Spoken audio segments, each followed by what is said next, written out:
मग आपण जेव्हा म्हणतोय की ब्रेस्टमध्ये दुखतंय, मग त्याच्यामध्ये कुठल्या पॉइंटला तुम्ही गंभीर व्हायला पाहिजे की चिंतेचं कारण असू शकतं आणि बाकी नॉर्मल आहे असं? सो जसं मी सांगितलं, ब्रेस्ट कॅन्सरमध्ये पेन घेऊन जेव्हा आमच्याकडे कोणती महिला किंवा स्त्री येते, तर त्या केसमध्ये आम्ही जनरल एक्झामिनेशन करतो.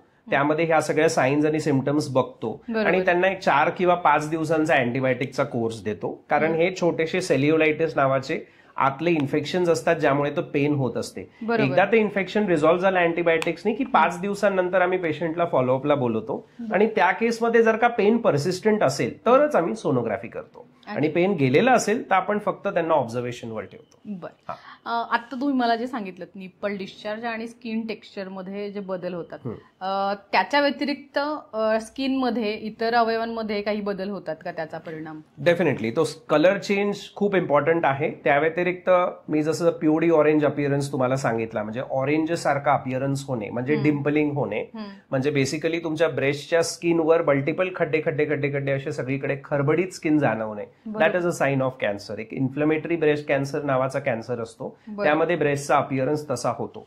जेव्हा गाठी नसतात पण स्किन मध्ये त्या कॅन्सरचे सेल्स पसरलेले असतात, त्यामुळे तुमच्या ब्रेस्टच्या वरची जी कातडी असते ती खरबडीत होऊन जाते.